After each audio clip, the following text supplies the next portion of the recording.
Welcome to N today news. Eluru జిల్లా న్యూజివీడు నియోజకవర్గం న్యూజివీడు మాజీ శాసనసభ్యులు తెలుగుదేశం పార్టీ ఇన్ఛార్జి ముద్రబోయిన వెంకటేశ్వరరావు కార్యాలయంలో జరిగిన కార్యకర్తల సమావేశంలో తెలుగుదేశం పార్టీ చాట్రాయి మండలానికి చెందిన నాయకులు పలగాని దుర్గారావు మాట్లాడుతూ గత 10 సంవత్సరాలుగా 2 సార్లు ఓడిపోయినా కానీ భయపడకుండా పారిపోకుండా నియోజకవర్గంలోని తెలుగుదేశం పార్టీ కార్యకర్తలను వెన్నంటి ఉన్న వెంకటేశ్వరరావును కాదని ఈ న్యూజివీడు నియోజకవర్గానికి ఆశపడుతున్న పార్థసారథి స్వల్ప మెజార్టీతో లోగడ పెనమనూరులో గెలిచారని అటువంటి వ్యక్తికి ఇక్కడ టికెట్ ఇవ్వడం బాధాకరమైన విషయమని కొంతమంది సన్నాయి నొక్కుతో నాయకులతో సారథిలో పైకారి ఒప్పందాలతో సమావేశాలు ఏర్పాటు చేస్తున్నారని అది సరైనది కాదని ఒకవేళ ముద్రబోయినను కాదని సారథి పోటీ చేసినా ఓడిస్తామని ఓడిపోవడం ఖాయమని న్యూజివీడు గడ్డ ముద్రబోయిన అడ్డా అని సారథికి పెనుమలూరులో బలం ఉండొచ్చు కానీ న్యూజివీడులో లేదని ఆలోచించుకోవాలని ఈ మీటింగ్ చూసి ముద్రబోయిన సత్తా ఏమిటో గ్రహించాలని పరోక్షంగా హెచ్చరించారు. ఈ పరిస్థితుల దృష్ట్యా న్యూజివీడు సీటు ఎవరికి దక్కుతుందో వేచి చూడాలి.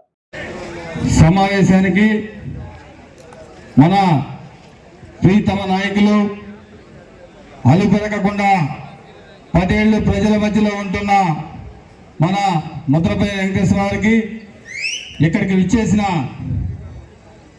తెలుగుదేశం పార్టీ కార్యకర్తలకు నాయకులకు నా ధన్యవాదాలు. అలాగే 10 సంవత్సరాలు ఈ నియోజకవర్గాన్ని వెన్నంటూ కాపలా కాసిన తర్వాత మరెవరో వచ్చి ఇక్కడ పోటీ చేస్తారనేది మనందరికి చాలా బాధ కలిగిన విషయమా కాదా? ఎందుకంటే మన అధ్యక్షులు వారు చాలా పెద్ద మనసుతో ఆలోచించాలి. 2 సార్లు ఓడిపోయినప్పుడు ఎవరైనా సరే భయపడి పారిపోతారు. మన ముద్రపైన అలా ఎప్పుడు కూడా భయపడలేదు. 3వసారి ఇక్కడే ఎమ్మెల్యే అవ్వాలని చెప్పి ఆయన కోరుకున్నారు. మొన్న మనకి మన నియోజకవర్గానికి ఆశపెడుతున్న వ్యక్తి స్వల్ప మెజార్టీతో ఆ నియోజకవర్గంలో గెలవటం జరిగింది.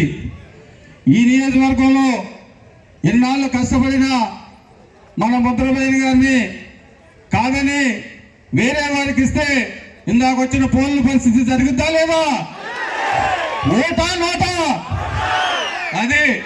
అది అధ్యక్షుల వారికి బలంగా తెలియజేయాల్సింది. సారథ గారికి బలం పెనమలూరులో ఉంటుంది. నూజివీడు గడ్డ ముద్రబోయిన అడ్డ.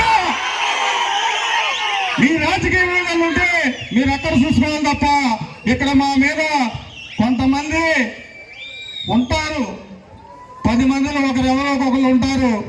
వాళ్ళు కలుపుకొని మీరేదో ఇక్కడ కార్యక్రమాలు చేద్దామంటే మీకు సాగనివ్వరు, మిమ్మల్ని నడవనివ్వరు. మీరు ఓడిపోయి ఇంటికి వెళ్తారని కూడా మాకు ఈ సభాముఖంగా తెలియజేస్తున్నాం. అందుకు మీరు కూడా గౌరవించి ఇక్కడ ఉన్న పరిస్థితులు సమీక్ష చేసుకొని నారా చంద్రబాబు నాయుడు గారి దృష్టికి ఈ నియోజకవర్గంలో మీరు లోపాయి గారిగా లోపల తిరుగుతున్నారు. లోపల తిరిగితే కాదు, ఇక్కడికి వచ్చి చూడండి. ఈ సభ దగ్గరికి వచ్చి ఒకసారి తెలుసుకోండి. ఈ రోజు జరిగిన మీటింగ్ గురించి తెలుసుకోండి అని చెప్పి తెలియజేస్తున్నాను. ఇంతకంటే ఎక్కువ మాట్లాడదలుచుకోలేను.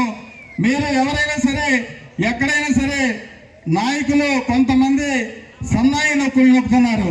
సన్నాయి మేళం పెళ్లికో పేరంటానికో పనికొస్తుంది తప్ప ప్రజల్లోకి యుద్ధానికి పనికిరావని చెప్పి చూస్తున్నాను. సన్నాయి మేళాలు ఇరువురు ఆ పీకలు మార్చుకుంటూ ఎంతసేపు తిరుగుతారని చెప్పి ఈ నియోజకవర్గంలో తెలియజేస్తున్నాం.